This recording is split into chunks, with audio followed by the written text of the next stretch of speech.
Okay, so this is an annotation and analysis video for Exposure by Wilfred Owen. The best way to use this video will be to go through, pause it as you want to annotate your own copy of the poem and make notes so that you can really understand the key ideas. As always, we are going to go through some different steps to understand this poem. So first of all, we're going to read through, so we understand and we know what each of the events are as we go through. Then we are going to look at our language, the masts, the metaphors, alliteration, adjectives, similes, triplets, and any sensory language that's used. We'll look at the structure of the poem, how Wilfred Owen has chosen to arrange his ideas, and then we'll look at the form. Is there any regularity to that form? Before looking at context. So let's have a read through first of all.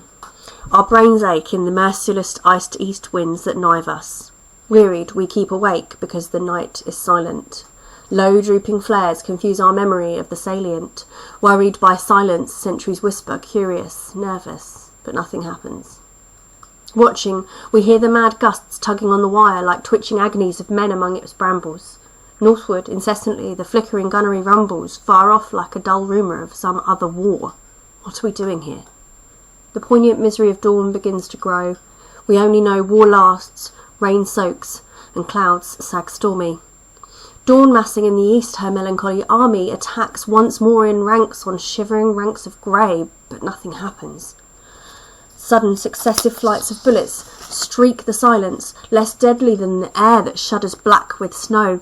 With sidelong flowing flakes that flock, pause and renew, we watch them wandering up and down the wind's nonchalance, but nothing happens.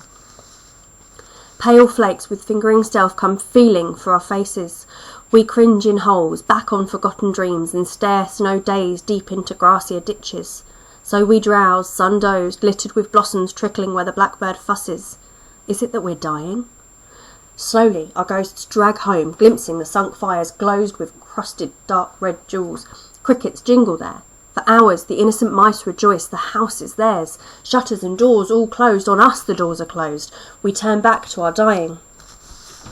Since we believe not otherwise can kind fires burn, now ever sun smile true on child or field or fruit, for God's invincible spring our love is made afraid. Therefore not loath. We lie out here, therefore were born, for love of God seems dying. Tonight, his frost will fasten on this mud and us, shrivelling many hands, puckering foreheads crisp. The burying party picks and shovels in their shaking grasp, pause over half-known faces. All their eyes are ice, but nothing happens.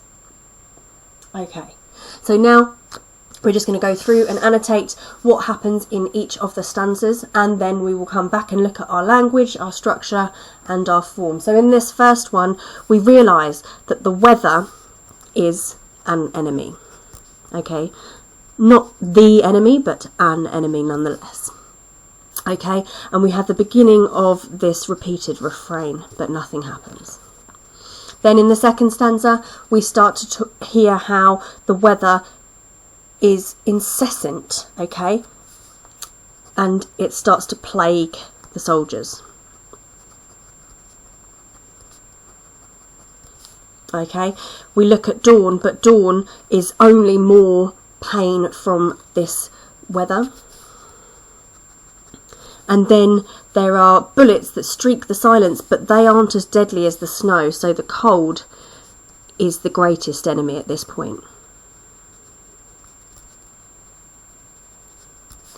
Then we have the snow, and it's kind of seeking out the men, and they're trying to hide from it, but they can't get away.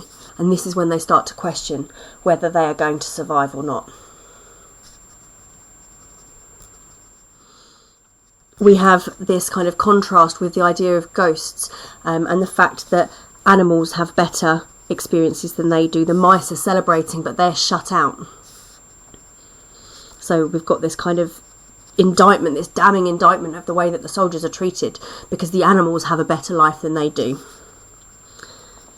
In the penultimate, the second to last stanza, there's a thought of God, and they feel abandoned by their God, and then they reflect that this might be the night that they die, but nothing will happen. Okay, so we've got our summary going down the sides there. Now we need to come back and have a look at our language. Okay, so straight away we've got this metaphorical use, and it's personified, the weather, because it's going to attack, it's going to knife us. Okay, so we've got this idea, we have this sibilance that comes through, and again, when we talk about alliteration or sibilance, consonants, assonants, it should always be linked to something. This is mimicking the sounds of the winds whistling through, so the audience are almost feeling what the soldiers can feel. Verbs are really important in this poem. If we think about the tugging of the mad gusts, the twitching agonies, okay, flickering gunnery, all of these things are very vivid, and they make a very sensory description of the men's suffering.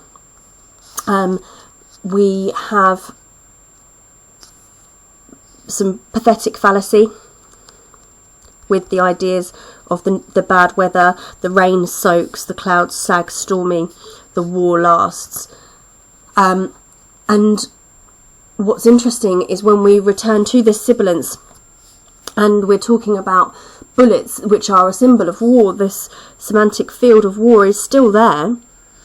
The ranks upon shivering ranks, the bullets streaking, all of those things creating this imagery of war, but the war is really against the conditions, and that is the worst thing that the men are fighting. So we've got war imagery in our little bubbles. And we have this idea of the holes, the kind of trench warfare that was experienced during World War One. And we have a bit of a shift here from talking about the weather and that side of nature to actually comparisons with animals. Okay, so we've got the blackbird, we've got another semantic field joining here with the crickets and the mice.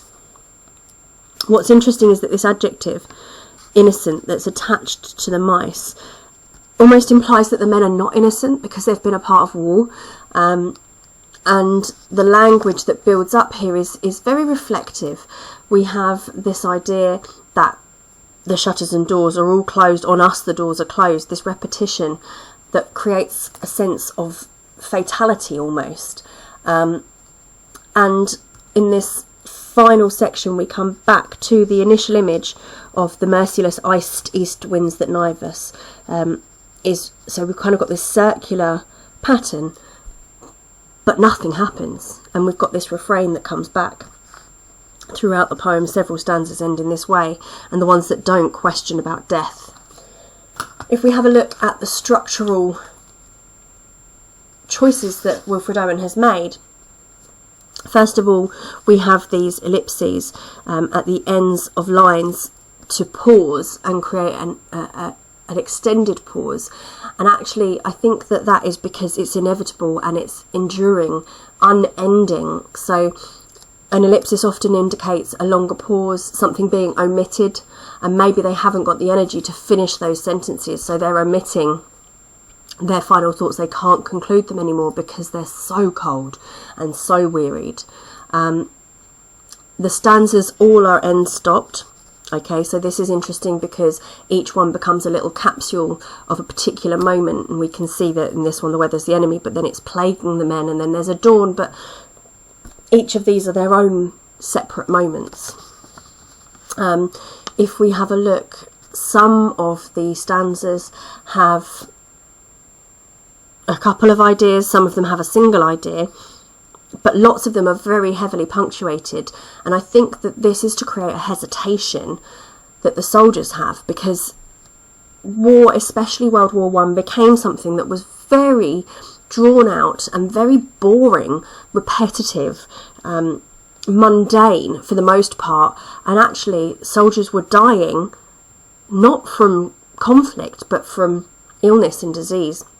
And this is something that Wilfred Owen doesn't shy away from in his poem, and his punctuation, the frequent punctuation and the pauses, kind of shows that continuation of those ideas.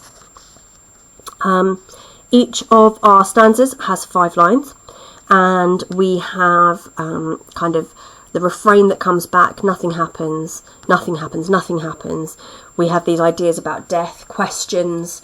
So all of these things kind of create a regular pattern, a regularity throughout the poem. In terms of form, it is blank verse. We don't have particular rhymes. There's lots of imagery.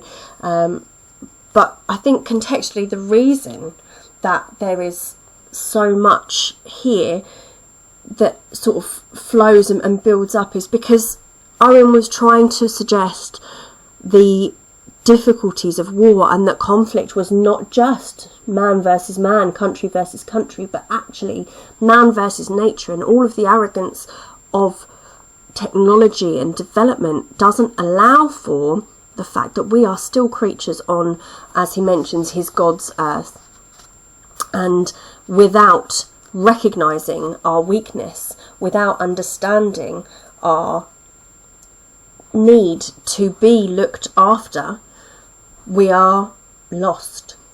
So those are just a few interpretations. Wilfred Owen was a soldier during World War I. He died, and his mother received the notice of his death the day the war ended. He died on the 4th of November 1918. So he was a first person persona within his poems. He was speaking from the experience, and this was the experience that he had of weather battering people and destroying lives, and this very poignant and devastating idea that the burying parties would have to cut through the frozen ground to try and bury their comrades.